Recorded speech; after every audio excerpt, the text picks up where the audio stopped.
All right, we are taking a 2018 Tesla Model 3 rear wheel drive long range onto Huguenot Beach near Jacksonville, Florida. If you look up online, some people will say, yeah, you should be fine with a Tesla on driving onto the beach. Other people say, nah, I wouldn't chance it. Haha, if you get stuck, right? Because people definitely have gotten stuck driving onto the Huguenot Beach, which you can drive your car onto and then drive around. It's sort of like a flat beach park area with a lot of sand that goes right up to the water. So we're going to do it with my 2018 Tesla Model 3. That is not four-wheel drive. It's just rear-wheel drive. So what you're going to want to do before you drive onto a beach like this is deflate your air pressure in your tires if you have it higher, on the higher end. So if you have it like a 42 PSI, which is the recommended, or higher than that, you probably want to drop it down to anywhere between at least 35 to 38. You could probably go even lower. If you look up online, some people will say drop it way down to like 20 or 15 if you're driving a car onto the beach. However, I'm doing this with my PSI at about 38 PSI in my tires. So just drop it down. That way you get some more traction on the sand. And you're also going to want to turn on your slip start in your settings, just in case you need more traction as well. So if you just search in your settings for slip start, you're going to want to turn that on in case a situation arises where you get a little bit too much sand around your tires. That can help. All right, so here we go. Let's do it. It is very crowded here today. It's a Saturday, so I was actually here earlier in the week and there was not that many people here. All right, here we go. It's a $5 entry for the day, by the way. So the entryway starts with just a regular road, and then at some point up here it's going to turn over to sand. And most of the sand here, at least right now in April 2026, is pretty firmly packed. So that's why you're able to, for the most part, not worry about getting stuck. There are just a few areas of sand on the beach that are a lot softer and a lot thicker, and you're gonna just want to avoid those areas. All right, on the right there is a four-wheel drive only section. It's like required. They're basically telling you it's required for that area of the beach.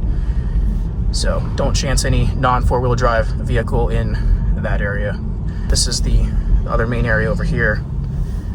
All right, so right here it turns over to sand, firm sand, very flat. So absolutely no problems on a rear-wheel drive vehicle right here.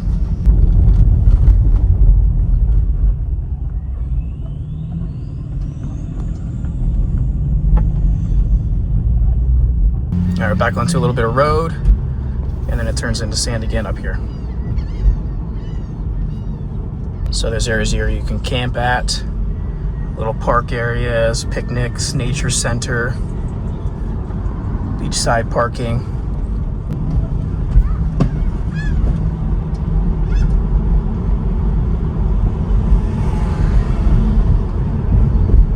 Okay, here we go towards the beach entry area.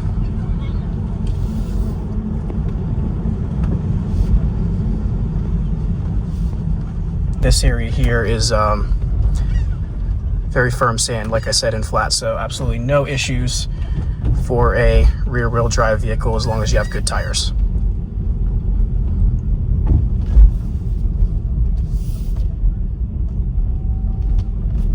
So very busy, crowded day today. Still parking spots though.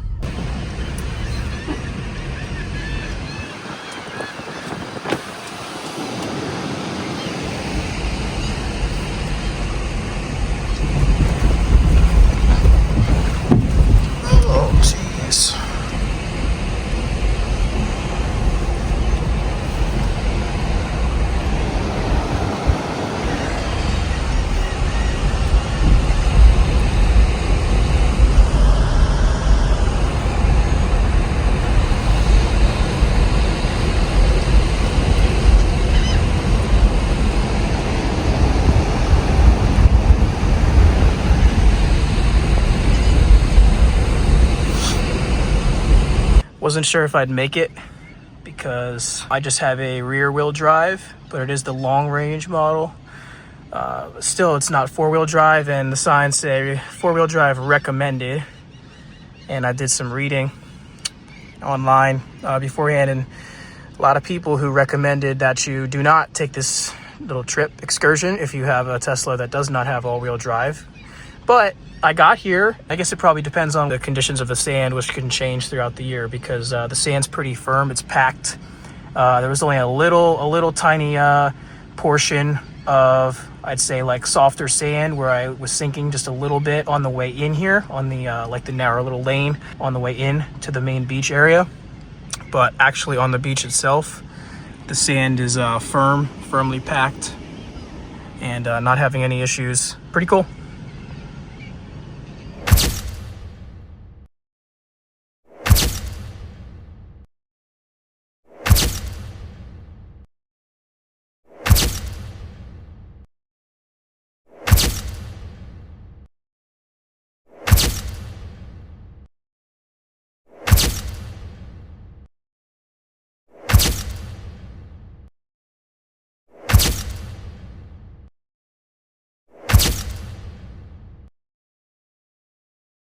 And if you were to get stuck here in the sand, which actually did happen to me once the first day that I was here, when I mistakenly went over a patch of much thicker sand that I didn't realize, there are very nice and kind and helpful people willing to help here.